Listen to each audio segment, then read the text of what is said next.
La primera vez que oí hablar del milagro, me lo gritaron como una acusación de asesinato. No era un muerto lo que pedía mi atención esa madrugada, sino una verdad torcida, desgarradora, que aún hoy me persigue en el silencio de la noche. El alarido vino de la hija de Elena, una mujer que yo mismo había despedido con los santos óleos apenas unas horas antes. Un nombre se repetía, entrecortado por el llanto y la indignación. Javier, el desalmado de Javier. Corrí.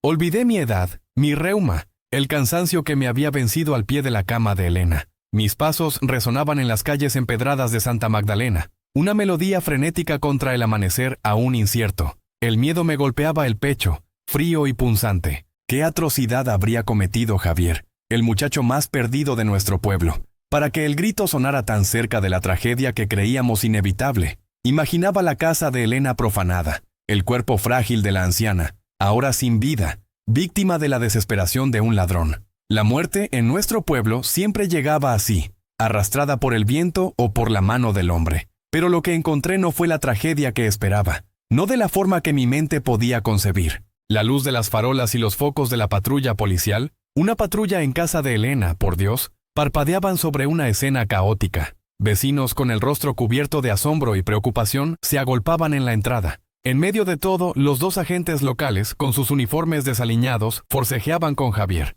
El muchacho, delgado y desgarbado, se retorcía como un junco en la tempestad, con la mirada desorbitada, el terror pintado en cada músculo de su rostro, y el penetrante olor a pulque rancio y a miedo que emanaba de su ropa sucia. Quería zafarse, huir, desaparecer, mientras los policías intentaban infructuosamente ponerle las esposas. Y luego la vi, Elena Morales, la mujer a la que yo mismo le había ungido la frente, marcada por el sudor frío de la agonía, con el aceite sagrado. La mujer cuyos ojos, apenas la noche anterior, se habían nublado con la sombra ineludible de la muerte. La Elena que, con el último aliento que le quedaba, me había mirado con una mezcla de resignación y una fe inquebrantable que me había roto el alma. Esa Elena, Dios mío, estaba de pie, radiante. Sí, radiante. No había otra palabra para describir la vitalidad que emanaba de ella. El color había vuelto a sus mejillas, sus ojos brillaban con una claridad que hacía mucho tiempo no poseía, y sus manos, que la noche anterior estaban tan frágiles que temí que se desmoronaran en las mías, ahora gesticulaban con una fuerza impensable. Estaba erguida, desafiando toda lógica médica, toda expectativa mortal, y defendiendo al paria, al delincuente, a Javier. «¡Suéltenlo! ¡Él es un ángel!», gritaba Elena, su voz clara y firme, una voz que la noche anterior había sido un susurro moribundo. Señalaba a Javier, a ese muchacho tembloroso y maloliente, con una convicción que rayaba en la locura. «Él es el ángel que Dios me envió. Me ha salvado». Nadie le creía. Ni los policías, visiblemente perplejos y exasperados, ni los vecinos que murmuraban con incredulidad, señalándose la sien o persignándose con la misma mano. Yo tampoco podía creerlo. Mi mente de sacerdote, forjada en la lógica de la fe y los misterios divinos, intentaba desesperadamente procesar la imagen. Elena Morales, una mujer que la medicina y la plegaria habían abandonado a su suerte, ahora estaba sana, revitalizada. Y el catalizador, según ella, era Javier, el joven delincuente, el paria, el que apestaba a alcohol y desesperación. Para todos los demás, la escena era sencilla, aunque inexplicable en sus consecuencias. Un delincuente había entrado a robarle a una mujer moribunda. En algún punto de ese acto criminal, la moribunda se había recuperado y ahora, en su confusión o gratitud, lo protegía. Javier era culpable, no de un robo del que no había pruebas, sino de un crimen que nadie podía nombrar, el de haber profanado la santidad de la muerte de Elena y de alguna manera incomprensible, haberla regresado a la vida. La contradicción era tan violenta como un grito en una iglesia vacía, tan ilógica como un milagro en un basurero. La fe me dictaba una verdad. Mis ojos y el hedor a pulque de Javier me gritaban otra. En ese instante supe que no estaba presenciando un simple incidente local, ni una remisión médica. Estaba presenciando el inicio de algo que sacudiría los cimientos de nuestra fe en Santa Magdalena, y quizás los míos propios. Era el momento en que mi mundo, ordenado por la razón y la escritura, se encontró con lo imposible, lo sagrado y lo profano entrelazados en un abrazo que nunca nadie habría podido prever. Y yo, su sacerdote, había sido testigo mudo de su gestación. Lo que vino después redefinió todo lo que creía saber sobre Dios, los ángeles y la oscuridad del alma humana. Para comprender aquel suceso que desafió toda lógica, que confundió a la policía y que me dejó a mí mismo, un hombre acostumbrado a la certidumbre de la fe, Tambaleando entre el asombro más puro y el desconcierto más abrumador, uno debía primero comprender a Elena. Ella era la única brújula verdadera en aquel torbellino de lo inexplicable, el faro que, incluso en la oscuridad de la incertidumbre, señalaba un camino. Su vida, su dolor inmenso y la inquebrantable pureza de su espíritu eran el prefacio indispensable para entender el capítulo del milagro que se nos había sido revelado con una brutalidad tan sublime como inesperada. Elena Morales era, en el sentido más literal y hermoso, el alma de Santa Magdalena. No solo era una vecina querida, era la viga maestra sobre la que se sostenían muchos de nuestros corazones, la silenciosa arquitecta de la bondad en nuestro humilde pueblo. Recuerdo sus ojos, siempre con un brillo sereno que parecía reflejar un cielo sin nubes, incluso en los días más grises. Su voz, suave como el murmullo de un arroyo, tenía la rara cualidad de calmar el alma más inquieta. Durante 60 años, su fe había sido el cimiento silencioso, la raíz profunda que anclaba a nuestra pequeña comunidad a la tierra prometida de la esperanza, a pesar de las sequías, las pérdidas y las penas que la vida rural a menudo nos imponía. No era una fe ruidosa, de grandes gestos o exhibiciones públicas en la plaza del pueblo. Era una fe tejida con hilos de oro en el silencio de sus oraciones matutinas, antes de que el gallo cantara, en la firmeza de su mirada cuando hablaba de Dios y la Virgen, en la inagotable paciencia con la que afrontaba las adversidades, grandes y pequeñas, siempre con una dignidad que me hacía sentir pequeño. Ella era el tipo de mujer que el sol parecía buscar entre las nubes para acariciar sus mejillas, la primera en ofrecer una sonrisa genuina, un plato humeante de comida cuando alguien lo necesitaba, o una palabra de consuelo que llegaba directo al corazón como un bálsamo. Su jardín, un rincón de exuberancia que se desbordaba de bugambilias de colores imposibles y jazmines cuyo perfume dulce se extendía por la calle al atardecer, era un reflejo tangible de su espíritu, vibrante, lleno de vida, capaz de embellecer incluso los rincones más áridos de nuestra existencia. Si el pueblo de Santa Magdalena era un rosal, Elena era, sin duda, su rosa más hermosa, su fragancia más pura, una promesa constante de belleza y resiliencia. Cuando el cáncer llegó, lo hizo no como una enfermedad común, sino como una bestia salvaje, implacable y devoradora, que comenzó a despojarla de su vitalidad hebra por hebra. Al principio fueron los dolores furtivos, punzadas que ella disimulaba con una leve contracción en el rostro, las fiebres inexplicables que llegaban y se iban como ladrones en la noche,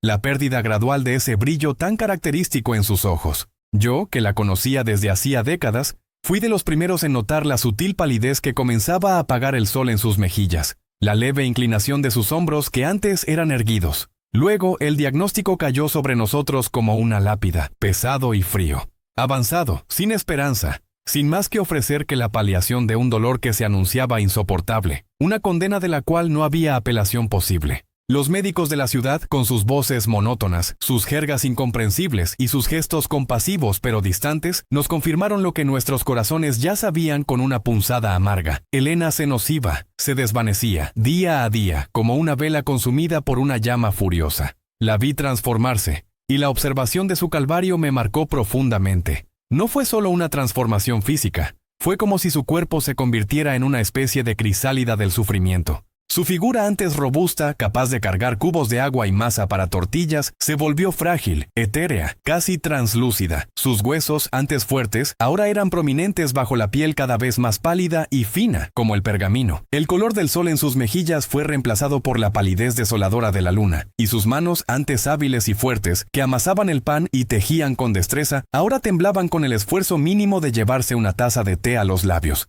Pero lo que más me dolía, lo que más nos quebraba a todos los que la amábamos, era ver cómo el dolor se había apoderado de ella, no solo como una dolencia física, sino como una presencia constante, un compañero cruel que no le daba tregua. Era un dolor que los calmantes más potentes, traídos con esperanza desde la ciudad, apenas lograban arañar, un tormento que se manifestaba en cada respiración superficial, en cada movimiento forzado, en cada músculo tensado de su cuerpo, incluso cuando intentaba conciliar un breve sueño. Era una agonía que la mantenía prisionera en su propia cama, un grito silencioso que solo sus ojos, cada vez más hundidos y oscuros, podían pronunciar con una elocuencia desgarradora. Recuerdo el sonido de su respiración, a veces un leve quejido ahogado, otras un suspiro profundo y laborioso, cada uno revelando la batalla interna que libraba. Mi corazón se encogía, deseando poder asumir una parte de su carga, Sin embargo, incluso en ese abismo de sufrimiento, la fe de Elena no vaciló. Aquello era lo que más me sobrecogía, lo que me hacía cuestionar mis propias luchas de fe y las facilidades que a menudo daba por sentadas.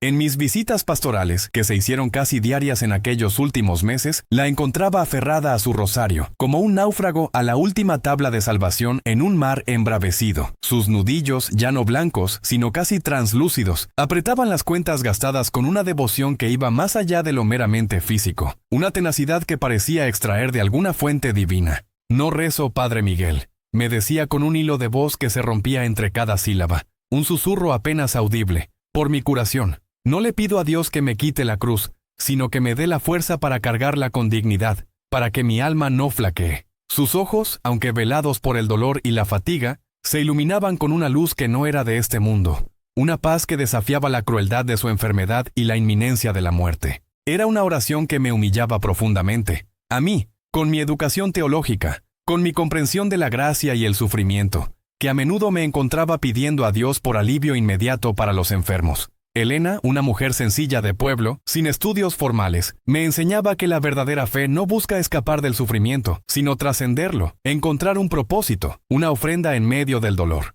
Su oración no era un ruego por un milagro físico, por una sanación de carne y hueso, sino por un milagro espiritual, la capacidad de soportar, de ofrecer su dolor por otros, de encontrar la gracia incluso en la más profunda oscuridad, como un faro brillando en la noche más cerrada. Su fortaleza no provenía de una negación de la realidad brutal, sino de una aceptación radical de la voluntad divina, por más incomprensible y cruel que ésta pareciera a los ojos humanos. En esos momentos sentía la presencia de un maestro en el lecho de la muerte, y yo, el sacerdote, me convertía en el alumno más humilde. Su casa, antes un hogar lleno de risas, de los ruidos alegres de la familia, y el aroma reconfortante a tortillas recién hechas y café de olla, se había transformado en un santuario del sufrimiento silencioso.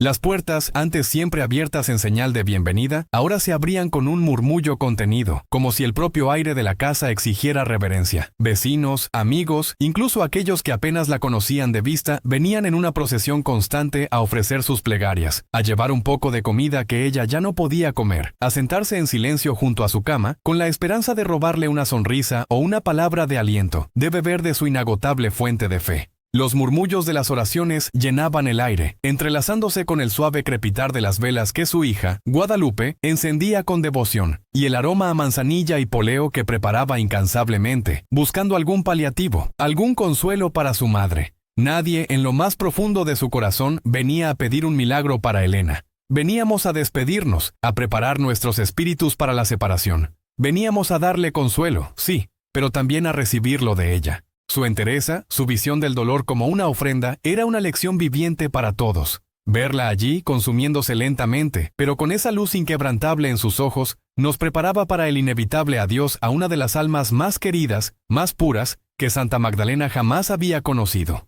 Su partida se vislumbraba no como una derrota ante la enfermedad, sino como la coronación de una vida de fe, un ascenso lento y doloroso hacia el Padre, como un incienso que se eleva suavemente hacia el cielo. La expectativa en el pueblo no era la de una curación milagrosa, era la de la paz final, del descanso eterno para un cuerpo que había soportado tanto, tan estoicamente. Yo mismo en esas visitas me sentaba a su lado en la vieja silla de madera, sintiendo el peso de mi sotana y la insuficiencia de mis palabras ante la magnitud de su sufrimiento. ¿Qué se le dice a una mujer que está muriendo con más gracia de la que uno ha vivido? A veces le leía pasajes de la Escritura que hablaban de la paciencia de Job o de la promesa de la resurrección, intentando que mis palabras fueran un eco de la esperanza. Otras veces simplemente le tomaba la mano, sintiendo la fragilidad de sus huesos, la piel fina y fría, y rezaba en silencio, pidiéndole a Dios que, si no era su voluntad sanarla, al menos le concediera un fin sereno, sin más dolor, una transición dulce hacia su gloria. Me sentía pequeño, un mero servidor frente a la grandeza de su espíritu. Elena era una catequesis andante, un testimonio viviente de la verdadera entrega a Dios. Un sermón silencioso que resonaba más fuerte que cualquier palabra que yo hubiese pronunciado desde el púlpito. Y así, mientras las sombras de la enfermedad se alargaban inexorablemente sobre su vida, el pueblo entero de Santa Magdalena se mantenía en vigilia, con el corazón contrito, con el rosario entre los dedos gastados por la plegaria, preparándose para el momento en que Helena, nuestra amada Helena, dejara de ser terrenal para convertirse en memoria, en leyenda, en la dulce fragancia de un jazmín que un día floreció con esplendor sin igual en nuestro humilde rincón del mundo. Lo que no sabíamos, ninguno de nosotros, ni yo mismo en mi ignorancia y mis limitadas expectativas humanas, era que Dios, en su infinita y misteriosa sabiduría, tenía otros planes para Helena y para un alma perdida que nadie en el pueblo habría podido considerar digna de ser instrumento de lo divino. Sus caminos, como siempre, eran más altos que los nuestros y su gracia más sorprendente que cualquier relato que yo hubiese predicado con toda mi elocuencia. Mientras el tiempo de la enfermedad se alargaba inexorablemente sobre la vida de Helena, el pueblo entero de Santa Magdalena se mantenía en vigilia, con el corazón contrito, con el rosario entre los dedos gastados por la plegaria, preparándose para el momento en que Helena, nuestra amada Helena, dejara de ser terrenal para convertirse en memoria, en leyenda, en la dulce fragancia de un jazmín que un día floreció con esplendor sin igual en nuestro humilde rincón del mundo. Lo que no sabíamos, ninguno de nosotros, ni yo mismo en mi ignorancia y mis limitadas expectativas humanas, era que Dios, en su infinita y misteriosa sabiduría, tenía otros planes para Helena y para un alma perdida que nadie en el pueblo habría podido considerar digna de ser instrumento de lo divino. Sus caminos, como siempre, eran más altos que los nuestros, y su gracia más sorprendente que cualquier relato que yo hubiese predicado con toda mi elocuencia. Y esa alma perdida a la que me refiero, esa sombra que se arrastraba por los márgenes luminosos de Santa Magdalena, era Javier. Para entender el asombroso lienzo del milagro, se nos exige, creo yo, no solo comprender la inquebrantable luz de Helena, sino también la profunda oscuridad que habitaba en Javier. El muchacho, a quien el pueblo, y a veces mi propia fe, daban por desahuciado. Javier era, a todas luces, una sombra andante bajo el brillante sol de nuestro pueblo. Era el contrapunto melancólico, la nota disonante en la sinfonía de la vida rural que Helena había enriquecido con su presencia. Huérfano desde niño, la vida no lo había abrazado, sino que lo había empujado a un lado, dejándolo caer en las grietas más profundas de nuestra sociedad. Lo conocí cuando apenas era un renacuajo asustado, con los ojos grandes y negros, llenos de un miedo primario que se negaba a abandonar. Su madre, una mujer buena pero frágil, había partido al cielo cuando él tenía 5 años, y su padre, un hombre consumido por la amargura de la tierra que nunca le dio frutos, la siguió un par de años después, dejando a Javier en la orfandad más absoluta, sin raíces, sin un hogar que lo cobijara más allá de la caridad esporádica de vecinos que, con el tiempo, también se cansaron. Recuerdo sus primeros años, cómo lo veía merodeando cerca de la iglesia después de la misa, con la mirada hambrienta, no solo de comida, sino de algo que nunca pudimos darle por completo. Un sentido de pertenencia. Intenté. Dios sabe que intenté. Le ofrecí refugio en la casa parroquial, le enseñé a leer las Escrituras, le hablé de la bondad de Dios, pero el terreno de su corazón, ya endurecido por la sequía de la tristeza, parecía infértil para mis palabras.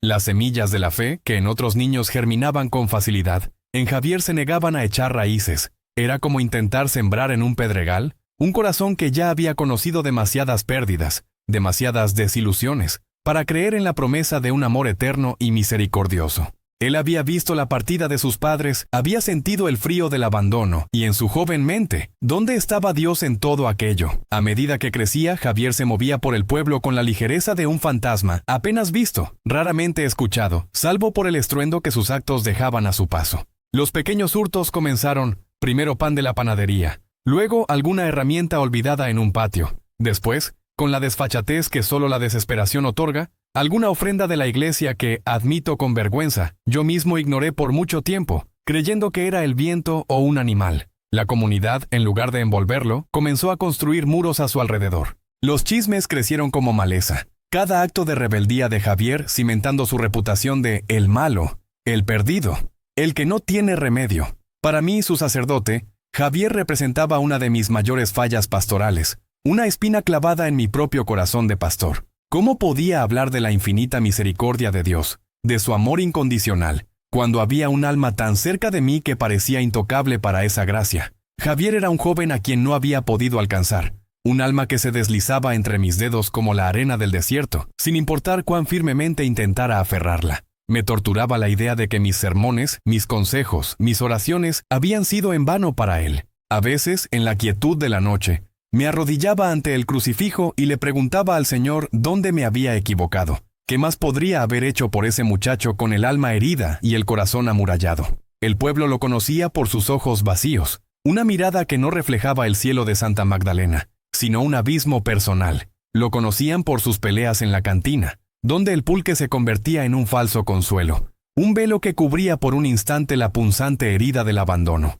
Su risa, cuando la había, era amarga, áspera, desprovista de la alegría genuina que resonaba en los patios de las casas. Su cuerpo, aunque joven, ya mostraba los estragos de la intemperie y de una vida de excesos precoces. Su piel morena curtida por el sol y el aire, sus manos, a pesar de su juventud, ya con la calosidad de quien ha luchado, pero no necesariamente contra el trabajo, sino contra la vida misma. Sus ropas, siempre gastadas, con el olor persistente de tabaco barato y el agrio rastro del pulque, eran un testimonio mudo de su existencia marginal. Javier era un muchacho hueco, vaciado por la pena. La rabia, sorda y constante, se había anidado en lo más profundo de su ser. Una rabia contra Dios y contra el mundo por la vida que le había tocado. No era una rabia explosiva y ruidosa, sino una especie de resentimiento congelado que lo mantenía en un estado de perpetua resistencia. Creía que había sido abandonado por todos, incluso por el padre que yo predicaba con tanta devoción. ¿Cómo convencer a un alma que ha sentido el puño frío del destino desde la cuna de que hay un plan divino, un amor incondicional? Sus actos, sus robos, sus borracheras, no eran solo vicios, eran en su mente pequeños actos de venganza, gritos desesperados de un niño que se sentía invisible, que quería de alguna manera ser notado, incluso si era a través del miedo o la condena. Representaba todo lo opuesto a Elena. Mientras ella era devoción y aceptación, Javier era desesperación y rebeldía. Elena vivía arraigada en la fe, sus raíces hundidas profundamente en la tierra fértil de la tradición y la comunidad. Era el árbol frondoso que daba sombra y consuelo. Javier, en cambio, era la maleza espinosa que crecía en el desierto, arrancado de su suelo, movido por vientos de amargura, sin más ancla que su propia desdicha. Elena había encontrado la paz en la entrega, en el hágase tu voluntad.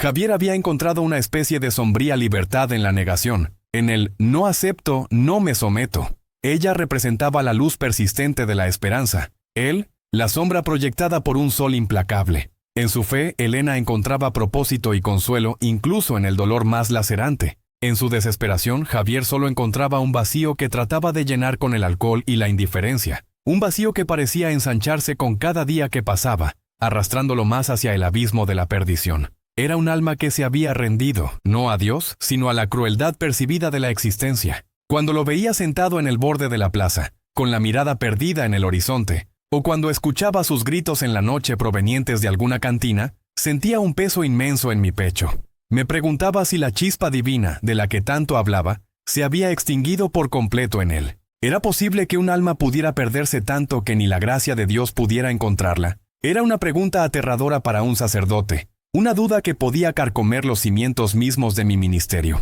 Pero a pesar de todo, nunca dejé de orar por Javier. Nunca dejé de ver, en lo más recóndito de esos ojos vacíos, un atisbo de la inocencia perdida, una señal del niño asustado que alguna vez fue. Creía, con una fe que a veces vacilaba pero nunca se rompía del todo, que el Señor no abandona a sus hijos, por muy lejos que se hayan desviado.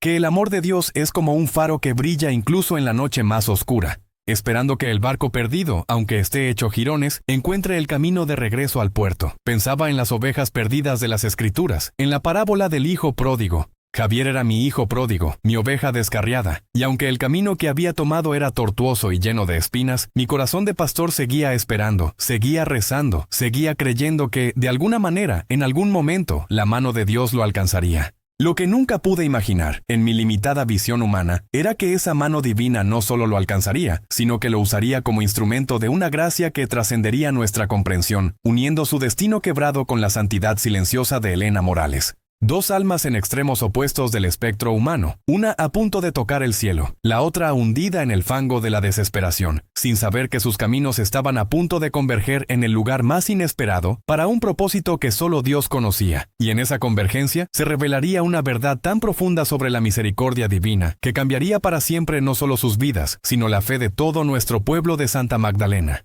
La noche se había cernido sobre Santa Magdalena como un manto pesado, no de estrellas, sino de la más densa y opresiva oscuridad que he sentido en mucho tiempo. Era la víspera de lo que todos, en lo más profundo de su ser, Esperaban que fuera el último suspiro de Elena. El aire mismo parecía vibrar con una resignación colectiva, un eco silencioso de las innumerables plegarias que se habían elevado, a lo largo de meses, por su consuelo, por su curación, y finalmente, por su pacífico tránsito. Mi corazón, acostumbrado a los dolores y las pérdidas de mi rebaño, se sentía, sin embargo, extraordinariamente desolado. La promesa de la resurrección, la esperanza del paraíso, todo lo que predico con convicción, no lograba disipar la punzada de ver a un alma tan luminosa como la de Elena al borde de la extinción. El camino a su casa era conocido, transitado tantas veces que mis pasos lo recordaban sin necesidad de luz. Pero esa noche, cada pisada resonaba con una solemnidad inusual, como si el propio suelo lamentara lo inminente. El chirrido de la verja, siempre un poco ruidoso, se sintió como una profanación al silencio que se había apoderado del pequeño huerto de doña Elena, donde sus jacarandás, en otro tiempo vibrantes, ahora parecían inclinarse con pena, sus flores moradas tan pálidas a la luz de la luna. Al acercarme a la puerta pude escuchar el murmullo de voces bajas, el suave gemido de un niño que luchaba por contener sus lágrimas. El olor, el olor. Un entretejido denso de cera de vela quemada, el aroma dulce y sofocante de las azucenas que la familia había dispuesto con cariño, y esa inconfundible fragancia a enfermedad, a desinfectante tenue y a la transpiración de un cuerpo que lucha. Era el olor de una despedida, una sinfonía de sentidos que anunciaba el fin. Cuando entré, la penumbra me envolvió. Solo unas cuantas velas, estratégicamente colocadas, arrojaban sombras danzantes sobre las paredes, dándole a la modesta sala una atmósfera casi sacra, pero teñida de una tristeza profunda. La familia de Elena estaba allí, en un silencio respetuoso que hablaba más que cualquier lamento. Sus hijos, sus nietos, algunos vecinos cercanos que habían sido como familia durante décadas, sus rostros, surcados por el cansancio y el dolor, eran espejos de su espera. Vi a su hija mayor, Ana, aferrada a su marido, sus ojos hinchados y rojos, pero con una fortaleza que solo el amor puede forjar en el crisol de la pena. Los hombres, normalmente ruidosos y vitales, se sentaban con las cabezas bajas, con las manos entrelazadas, cada uno perdido en su propia oración o en el recuerdo de una Elena vibrante que ahora se desvanecía. Me recibieron con un asentimiento de cabeza, con miradas cargadas de una desesperación silenciosa. No había necesidad de palabras. Mi presencia, el estolón púrpura que llevaba, la pequeña caja de óleos sagrados, todo anunciaba la naturaleza de mi visita. Era el sacerdote que venía a acompañar a un alma en su último viaje terrenal. Me dirigí a la pequeña habitación contigua donde Elena yacía. La escena me golpeó con una fuerza renovada cada vez. La vi allí, en la cama que había sido su lecho nupcial,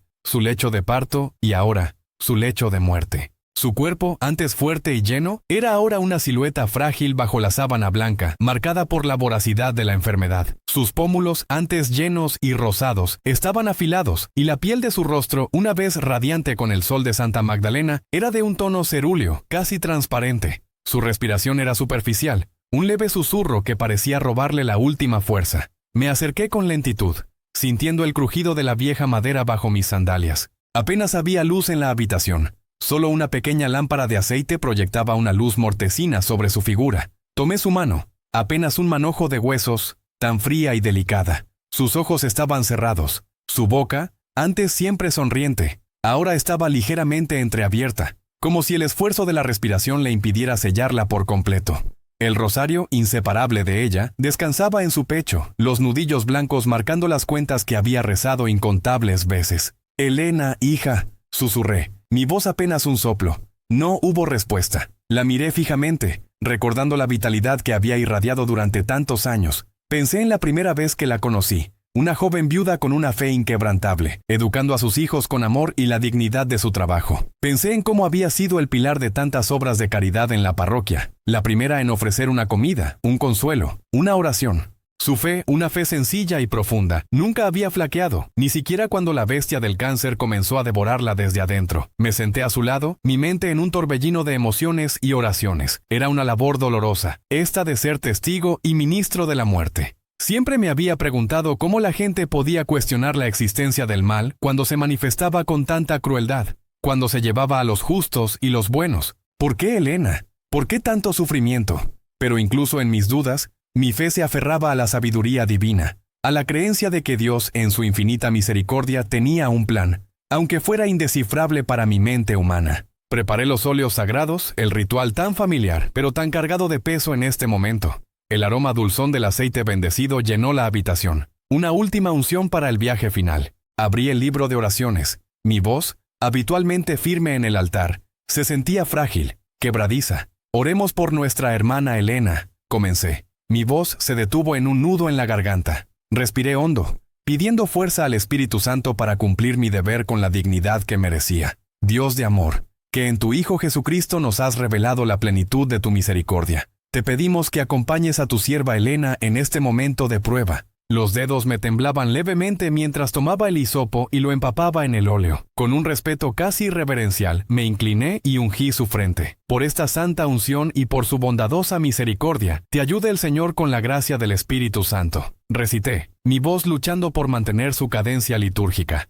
Y luego, con un suspiro que me oprimía el pecho, añadí el segundo ungimiento, el de sus manos, que tanto habían trabajado, tanto habían rezado, tanto habían dado, para que, libre de sus pecados, te conceda la salvación y te conforte en su enfermedad. Mientras realizaba los gestos sagrados, observé sus manos, finas y temblorosas, marcadas por el trabajo duro y el paso del tiempo. Pude imaginar a Elena lavando ropa en el río, amasando tortillas para sus hijos, tejiendo petates con una destreza que pocos en el pueblo poseían. Esas manos, ahora tan inertes, habían sido un instrumento de amor y servicio toda su vida. Y ahora estaban siendo ungidas, no solo para suplicar el perdón de los pecados, sino, de alguna manera, para preparar su espíritu para la inefable belleza de la presencia divina. El aire se había vuelto espeso de tristeza, palpable, casi pesado en el pecho. La respiración de Elena era cada vez más irregular, con pausas largas que hacían que los que estaban en la habitación contuvieran el aliento, temiendo que cada exhalación fuera la última.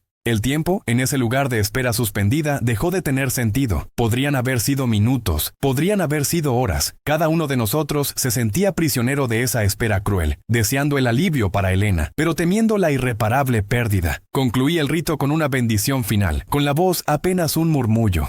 Me quedé a su lado, en silencio, rezando con el corazón, mis ojos fijos en el rostro de Elena, buscando cualquier señal, cualquier pequeño movimiento que indicara un cambio. La familia se había acercado tímidamente a la puerta, sus ojos fijos en la escena, esperando. La quietud era tan profunda que se sentía como si el mundo exterior hubiera cesado de girar. Y entonces, en el instante en que creíamos que la vida se escapaba de ella, en el momento preciso en que un suspiro más parecía imposible, ocurrió. No fue un grito ni un sollozo. Fue algo mucho más sutil, tan delicado que si no hubiera estado tan atento, lo habría perdido. Elena abrió los ojos. No fue un despertar brusco ni un destello de vitalidad. Sus párpados se abrieron con lentitud, revelando unas pupilas veladas por el dolor y la debilidad, pero con una chispa, una tenue luz que no había visto en semanas. Sus ojos, de un azul pálido que se había desvanecido con la enfermedad, recorrieron la penumbra de la habitación, deteniéndose quizás en mi figura,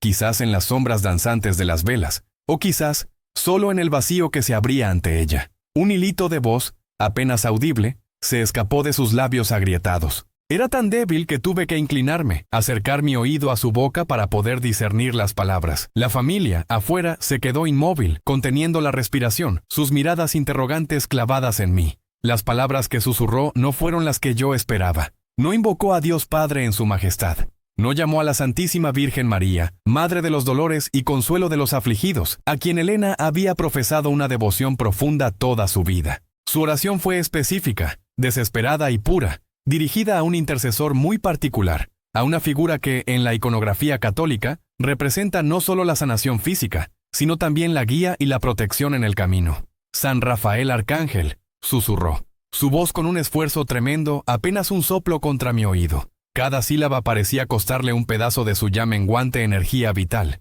Medicina de Dios. Mi corazón dio un vuelco. San Rafael, el arcángel de la sanación, el compañero de Tobías en su viaje, el portador de la gracia divina para curar la ceguera y desterrar demonios. El nombre resonó en la habitación con una fuerza que desmentía la debilidad de su voz. Envíame un consuelo, continuó. Su voz temblaba, pero había una urgencia innegable en cada palabra. Ya no pedía la curación de su cuerpo, no suplicaba por más tiempo de vida. Había superado la etapa de rogar por lo imposible. Su deseo era otro, más profundo, más íntimo. Un grito silencioso del alma que anhelaba el fin de su calvario. Y luego, las palabras que lo cambiarían todo. La petición que, sin saberlo entonces, abriría las puertas a un milagro inimaginable. Tócame para que pueda descansar. El impacto de esas palabras me dejó aturdido. No quería vivir, quería simplemente un respiro del dolor, quería la paz, quería el descanso. La plegaria no era por la vida, sino por la liberación de un sufrimiento que había llegado a ser insoportable.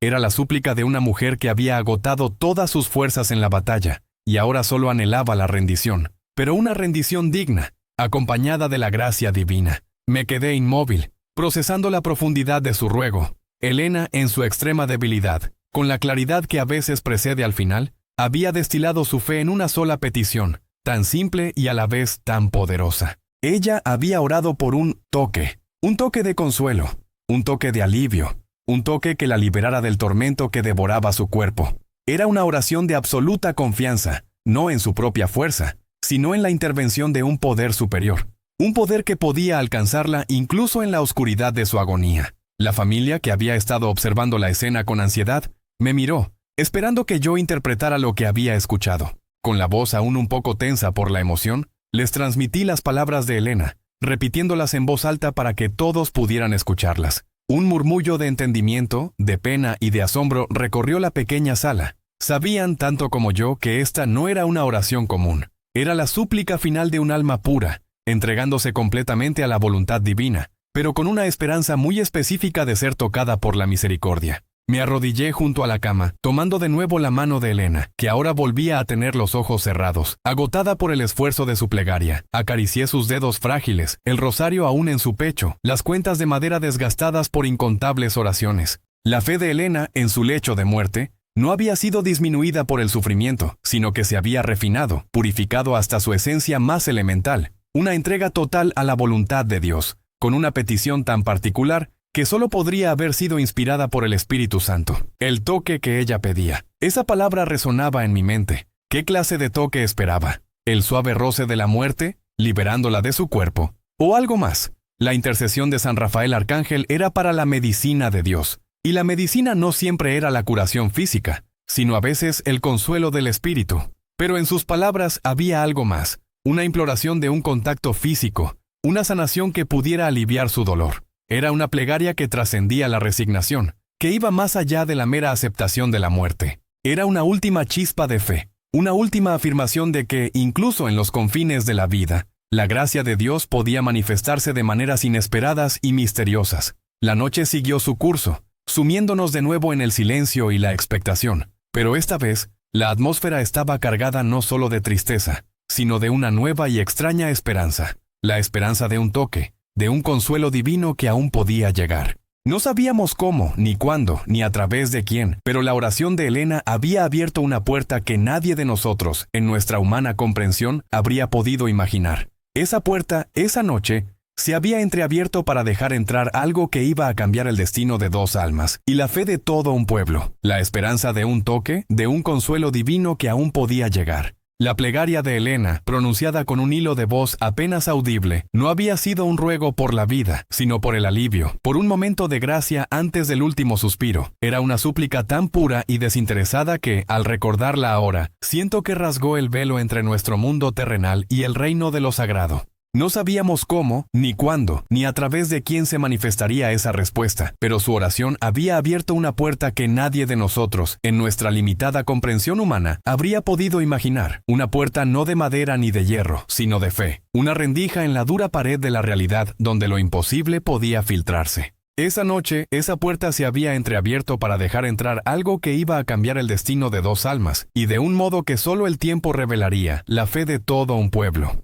Mientras nosotros, en la intimidad de la capilla de Santa Magdalena, nos aferrábamos a la fe inquebrantable de Elena, nuestras voces unidas en un coro de plegarias y susurros de consuelo, ajenos por completo a la mano que el cielo se preparaba para enviar, el otro extremo de la balanza de la desesperación en Santa Magdalena se agitaba con una violencia silenciosa. En la capilla, el aire estaba denso con el olor a cera quemada de las velas votivas y la fragancia dulce y melancólica de las flores de cempasúchil marchitas, un recordatorio del ciclo de la vida y la muerte. Mis propias rodillas, ya habituadas al frío suelo de piedra, se sentían más pesadas esa noche, cargadas con el peso de mi responsabilidad pastoral y la profunda tristeza por la inminente partida de Elena. Rezaba, como lo había hecho incontables veces en mi vida, pero esa noche mi oración era un lamento suave, una súplica por la paz para un alma que había sufrido demasiado. Pensaba en los caminos de Dios, en la forma en que Él consuela a sus hijos, y mi mente, tan acostumbrada a las formas y ritos, imaginaba una paz serena, una despedida digna. Qué ciegos somos a veces, aún con toda nuestra fe, a la creatividad infinita de nuestro Creador.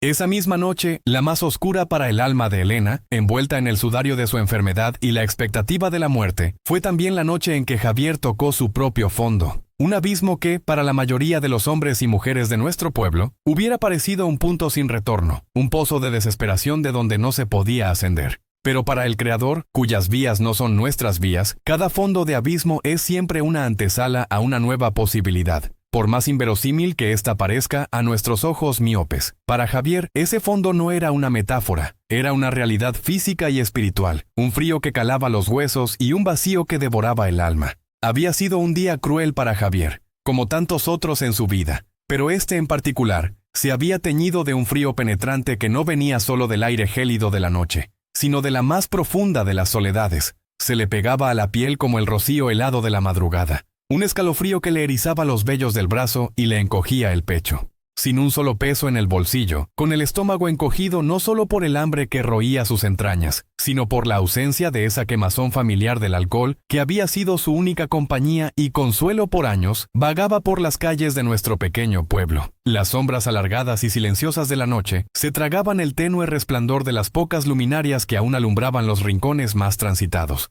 El frío se le metía en los huesos. Sus articulaciones crujían dolorosamente con cada paso que daba sobre las piedras irregulares del empedrado. La sed, esa sed implacable y traicionera que lo atormentaba día y noche, le secaba la garganta hasta transformarle la lengua en un trozo de cuero reseco, áspero y doloroso. Era una sed que no se saciaba con agua, una sed de olvido, de anestesia para el alma herida y lacerada que llevaba dentro. Los callejones empedrados, apenas iluminados por la luna menguante que se asomaba entre las nubes, resonaban con el eco de sus propios pasos. Eran pasos irregulares y arrastrados, los de un hombre sin destino, sin rumbo fijo, más allá de la búsqueda incansable de la siguiente gota de pulque que lo transportara, aunque fuera por un instante fugaz, fuera de sí mismo. Se sentía como un fantasma en su propio pueblo, un espíritu errante condenado a la periferia de la vida, a la invisibilidad de la miseria. Cada puerta cerrada que pasaba, cada ventana con luz cálida que entreveía, le recordaba la vida que no era la suya,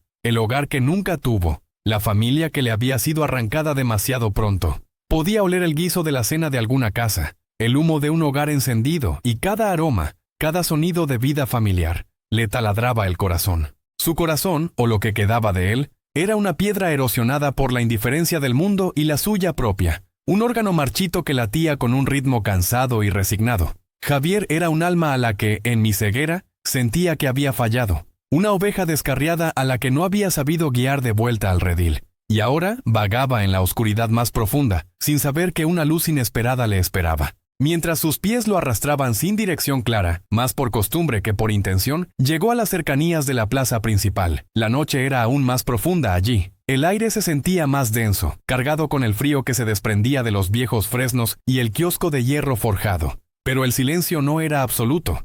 El aire llevaba el murmullo de voces bajas, una conversación entre mujeres que, a pesar de su volumen contenido, se distinguía con claridad en la quietud de la noche. Se detuvo en la oscuridad de un portal, una sombra más entre las sombras que bailaban con el viento, sintiendo la punzada de la curiosidad, o quizás la necesidad de sentirse conectado, aunque fuera tangencialmente, a la humanidad de la que se sentía tan apartado. «Pobre Elena», susurró una voz, llena de una compasión que se sentía casi palpable en el aire. Reconocí de inmediato esa voz, incluso en mi recuerdo. Era doña Petra, la vendedora de tortillas del mercado, una mujer de fe inquebrantable y corazón bondadoso, cuyos ojos siempre reflejaban una profunda humanidad. Su tono era de resignación mezclada con una pena genuina. «Dicen que el padre Miguel le dio los santos óleos esta noche. Ya le queda poco», dicen. «La familia está en la capilla, velando en oración por su alma». Un suspiro pesado se escapó de sus labios, y Javier, oculto en la penumbra, lo escuchó.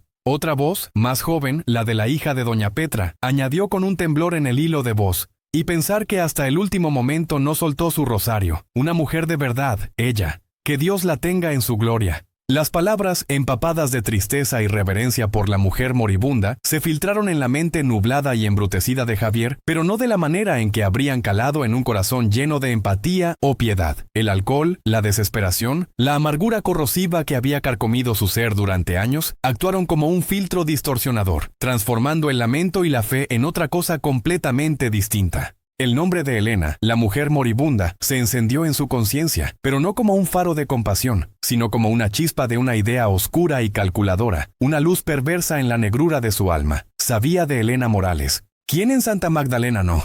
No por su piedad, claro. Eso no le importaba en lo más mínimo, sino porque era una mujer conocida por su humilde prosperidad, por su casa bien cuidada, por su marido, ya fallecido, que había trabajado duro toda su vida y le había dejado algunas cosas de valor. En la nebulosa de su mente, el recuerdo de unas joyas, unos pendientes de oro que su marido le había regalado en sus años de juventud, una pequeña cadena que usaba en misas especiales, un anillo de filigrana que Elena siempre llevaba en el dedo, parpadeó con un brillo seductor. Detalles insignificantes para la mayoría, meros adornos, pero que para un alma sumida en la desesperación materialista de Javier, se transformaron en un faro cegador. La familia estaba en la capilla, velando. Eso significaba que la casa estaba vacía, o al menos, sin la vigilancia habitual, sin ojos curiosos que pudieran estorbar. La casa de una mujer moribunda, un lugar que el pueblo entero reverenciaba con un silencio casi sagrado. Un santuario de sufrimiento y despedida, se presentaba ante los ojos de Javier no como tal, sino como una oportunidad, un resquicio para escapar de su propia agonía. La compasión era un lujo que su alma no podía permitirse.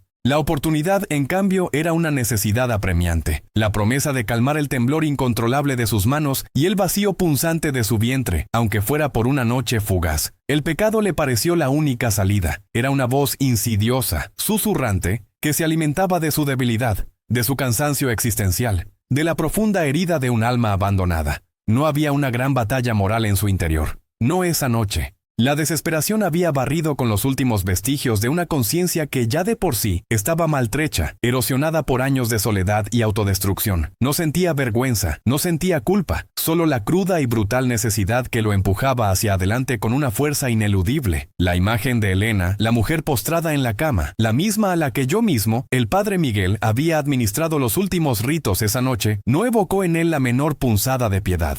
Era un objeto en su camino, un medio para un fin.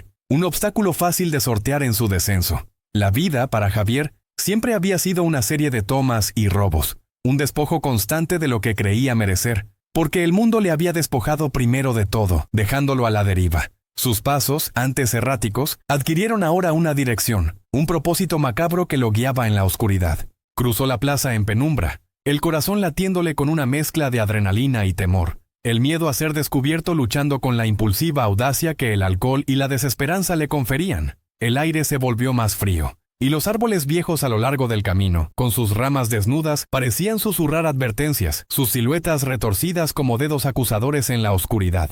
El viento gemía entre las hojas secas que aún se aferraban a las ramas, un lamento fantasmal que parecía advertirle del umbral que estaba a punto de cruzar. Pero Javier no las escuchaba. Su mente estaba fija en el brillo imaginado del oro, en la promesa de una botella que acallara los demonios que le carcomían el alma. Yo, mientras tanto, rezaba en la capilla, pidiéndole a Dios por el alma de Elena, por su descanso eterno. Mis ojos estaban cerrados, mi voz apenas un murmullo entre los otros fieles, mi corazón pesado. Nunca, en toda mi vida pastoral, me habría atrevido a imaginar que el instrumento de la respuesta a la plegaria desesperada de una santa, una mujer de fe tan profunda como Elena, podría ser el alma más perdida y descarriada de mi rebaño, el paria que deambulaba por las sombras. Pero la verdad es que los caminos de Dios son inescrutables, y su gracia no se ciñe a nuestras expectativas humanas de virtud o mérito. A menudo elige los canales más inesperados, los recipientes más improbables, para manifestar su inmensidad, para humillarnos en nuestra limitada sabiduría y revelarnos la suya. Cuán pequeños somos ante la inmensidad de su plan. En retrospectiva, fue la convergencia más extraña, más dolorosa y a la vez más divina que he presenciado en mi vida.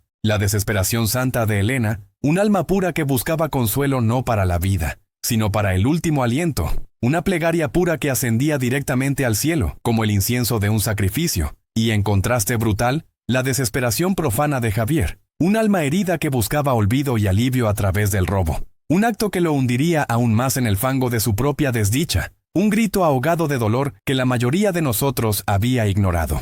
Dos almas, dos realidades diametralmente opuestas, ambas al borde del abismo, y ambas, sin saberlo, dirigiéndose al mismo cuarto humilde, al mismo momento decisivo que cambiaría sus destinos para siempre. La casa de Elena, un hogar modesto pero lleno de memorias de una vida sencilla y devota, estaba en una calle trasera, un poco apartada del bullicio del centro. Cuando Javier llegó, se deslizó entre las sombras que proyectaban los viejos muros de adobe y los arbustos que crecían descuidadamente en el pequeño jardín frontal. El silencio era casi total, solo interrumpido por el canto ocasional y solitario de un grillo y el lejano ladrido de un perro que rompía la quietud de la noche. La casa parecía dormida, envuelta en una tristeza silenciosa que se percibía incluso desde el exterior. Pero para Javier ese silencio no era un lamento, era una invitación, una confirmación de su oportunidad. Un cómplice tácito de su intención. Se movió con la cautela instintiva de un animal acostumbrado a la caza nocturna, sus ojos escudriñando cada sombra, cada ventana, cada rincón en busca de posibles testigos o inconvenientes. La ventana trasera, la de la cocina, era la que siempre le había parecido más accesible. Ya la había observado antes, en días pasados, con la mirada curiosa y vacía de un vagabundo sin intención aparente, pero grabando cada detalle en la memoria de su mente perturbada y calculadora. Ahora esa memoria se activaba con un propósito oscuro y apremiante. La cerradura era vieja, el marco de madera, ablandado por los años y la humedad de las lluvias, con un forcejeo apenas audible, un crujido de madera y metal que parecía resonar en la inmensidad de la noche. La ventana cedió, abriéndose con un chirrido fantasmal. Un leve escalofrío le recorrió la espalda, una mezcla de frío, miedo y la emoción perversa de estar cruzando un umbral prohibido. El olor a humedad y a tierra mojada de la noche se mezcló con el tenue aroma de limpieza y añejas especias que flotaba desde el interior de la casa. Un umbral que, sin que él lo supiera en ese instante, no solo lo llevaría al interior de la casa de Elena, sino al corazón de un misterio que trascendía por completo su entendimiento. Un misterio que pronto se revelaría ante sus ojos atónitos. Él pensaba que entraba a robar. Su mente solo concebía el acto de la profanación y el beneficio material, pero Dios, en su infinita sabiduría y su amor incomprensible, lo guiaba hacia un encuentro que transformaría no solo a Elena de una manera milagrosa, sino al propio Javier, el alma más rota de Migrey, y la fe de todos nosotros en Santa Magdalena, de un modo que nadie podría haber anticipado. La noche era joven aún, y el milagro, en su silenciosa e inesperada gestación, estaba a punto de irrumpir en la oscuridad, con una luz que disiparía no solo las sombras de esa habitación, sino las tinieblas de muchas almas. Pocos de nosotros tenemos testimonios directos de lo que ocurrió en aquella humilde habitación la noche del milagro, pero la fe, mis queridos hermanos, a veces nos concede la gracia de ver con los ojos del alma lo que el cuerpo no presenció. Y a través de la sabiduría que la gracia nos confiere, y de las palabras que después me contaron, puedo reconstruir para ustedes lo que el cielo permitió que sucediera en aquel umbral entre la vida y la muerte. Javier, ese muchacho de alma quebrada, no lo sabía. En su mente solo había una oscuridad, la del hambre y la sed de olvido que el pulque prometía. Sus manos, toscas por el trabajo mal habido y los puños apretados en la rabia contenida, buscaron el punto débil de la vieja ventana trasera de la casa de Elena. No hubo delicadeza en su acto, sino la brutal eficiencia de quien conoce las fallas de lo que es ajeno. La mecánica del despojo, el leve crujido de la madera al ceder, fue un sonido que se perdió en el silencio pesado de la noche, un eco insignificante frente al rugido de su propia desesperación. Al entrar, el aire frío de la noche chocó con una atmósfera densa y cálida. Yo, como pastor, sé que Javier no pudo haber percibido los matices que mis propios sentidos habrían discernido. Para él, solo era el olor acre de la enfermedad, de cera de vela quemada y de una tristeza añeja que impregnaba los viejos muebles. No flotaba el dulce aroma del incienso o el consuelo del óleo, sino la cruda realidad de la muerte rondando. Mis ojos habrían visto el crucifijo sobre la cama, la Virgen de Guadalupe en la mesita de noche, el rosario entre las manos inertes de Elena, como anclas de fe. Pero los ojos de Javier, acostumbrados a la penumbra de las cantinas y los callejones, solo discernían siluetas, sombras que ocultaban el botín deseado. Se movió con la cautela de un animal salvaje, más por instinto que por respeto al sagrado umbral de la muerte. El suelo de tierra batida no crujía bajo sus pasos descalzos, apenas un leve roce que se confundía con el latido de su propio corazón acelerado. La habitación, pequeña y humilde, estaba iluminada por la tenue y moribunda luz de una sola veladora que parpadeaba junto a la cama, lanzando sombras danzarinas que hacían más profunda la oscuridad. En su halo, la figura frágil de Elena se perfilaba como una escultura de cera a punto de derretirse. Ella yacía de lado, el cuerpo encogido sobre sí mismo, la manta raída hasta el cuello, una silueta que exhalaba debilidad y un dolor insoportable, incluso en el sueño. Javier se acercó.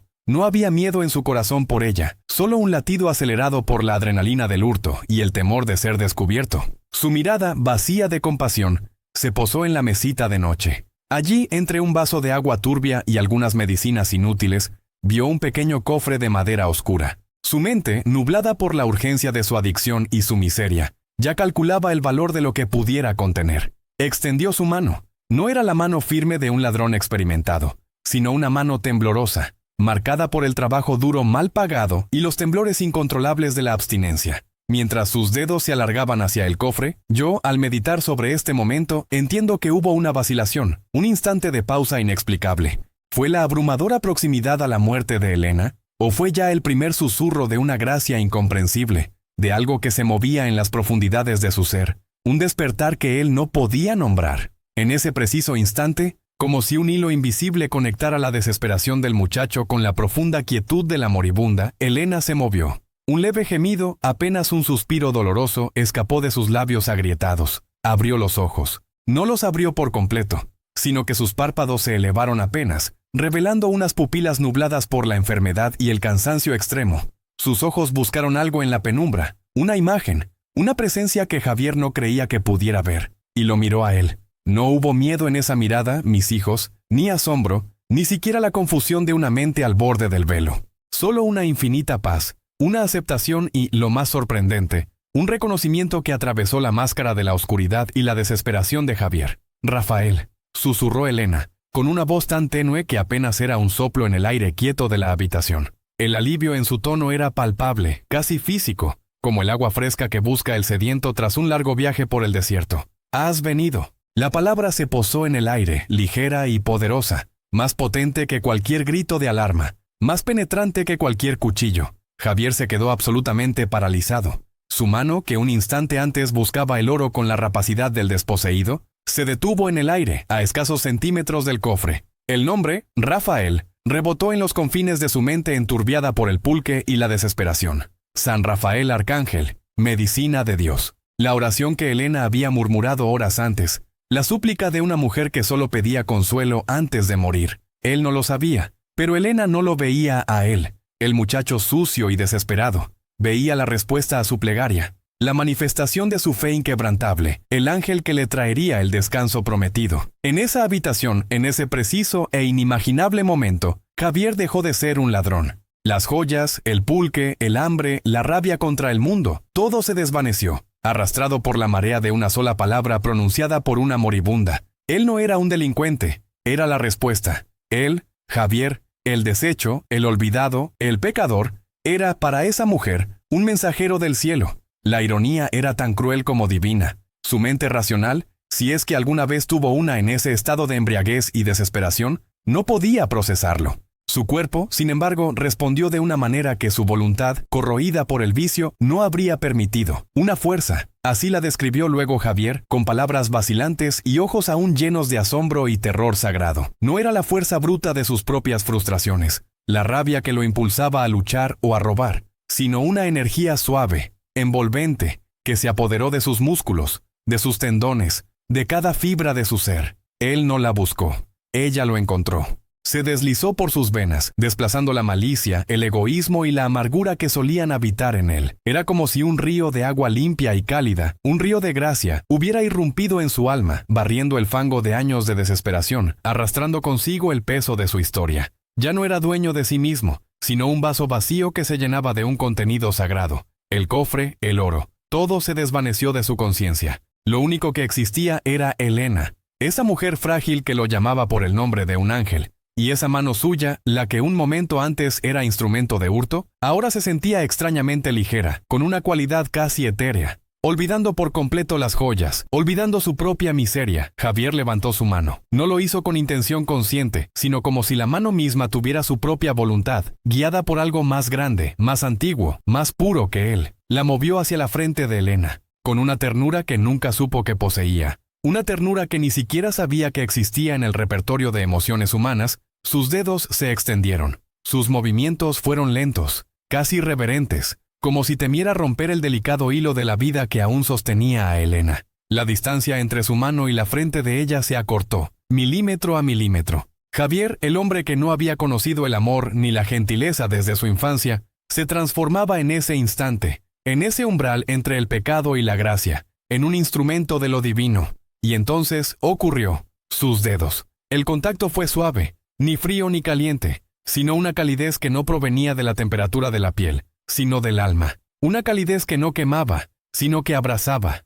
que sanaba. Una calidez que se derramó desde el punto de contacto, un epicentro de gracia en la frente de Elena. En el instante mismo en que sus dedos, los dedos de Javier, el muchacho perdido, el ladrón, hicieron contacto con la piel de Elena. Una luz.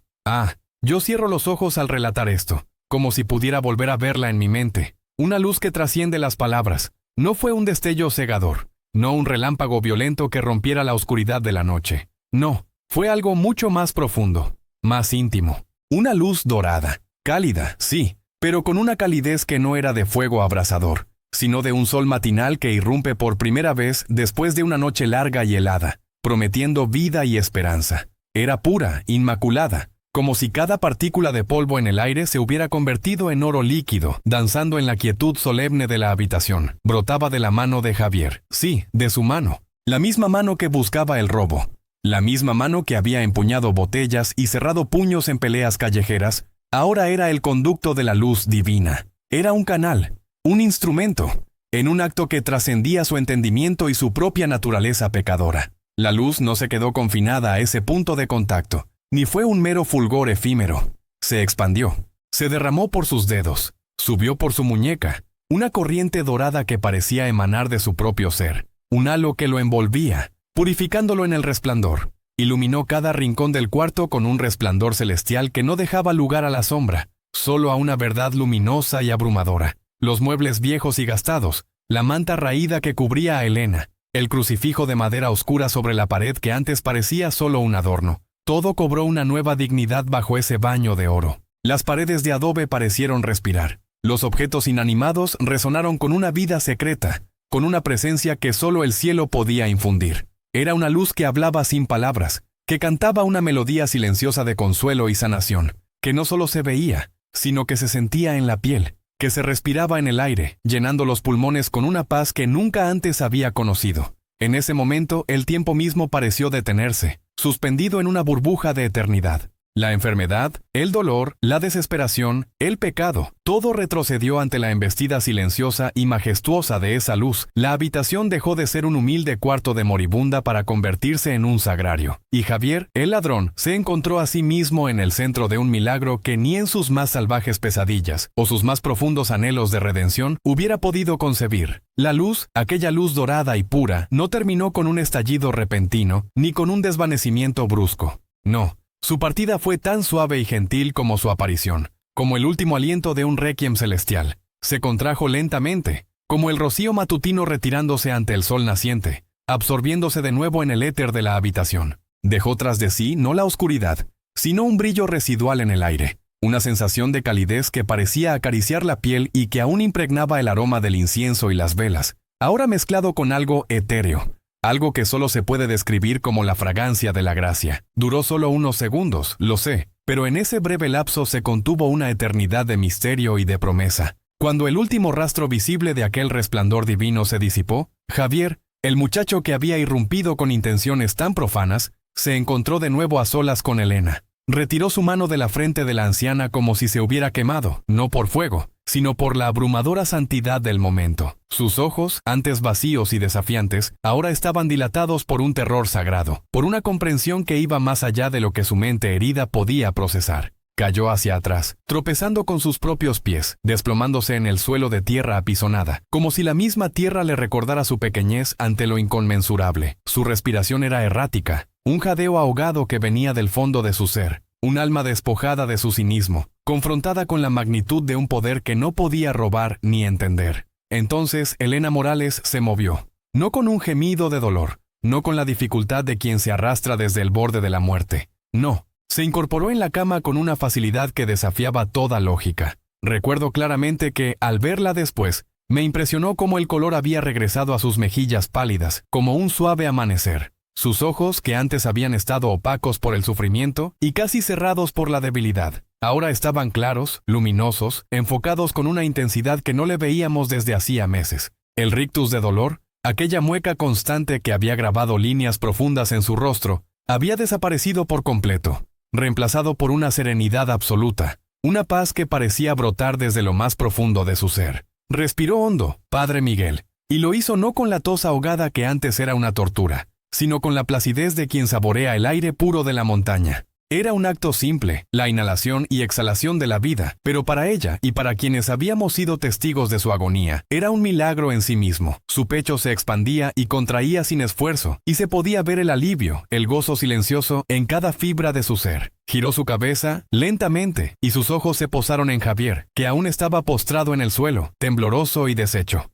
No había miedo en su mirada, ni reproche, ni la confusión que uno esperaría de alguien que encuentra a un intruso en su habitación. No. Lo que vi después, y lo que ella misma me confirmó, fue una gratitud infinita, pura y sin filtros, una gratitud que trascendía el momento y el entendimiento humano. «Gracias, Rafael», susurró Elena, su voz clara y dulce, sin el hilo que apenas la sostenía la noche anterior. «Sabía que vendrías». Las palabras de Elena cayeron sobre Javier como una bendición inmerecida y una revelación aplastante. Él, el ladrón, el paria, el pecador, había sido el instrumento de la curación. Él, que creía haber sido olvidado por Dios, había sido la respuesta a una oración. No tuvo tiempo de procesar más. Fue en ese preciso instante que la puerta de la habitación se abrió de golpe. La hija mayor de Elena, María, que había salido un momento para prepararle una tisana, regresó. Su mirada, llena de preocupación maternal, escaneó la habitación, y lo que vio la detuvo en seco. Su madre, a quien había dejado moribunda hacía minutos,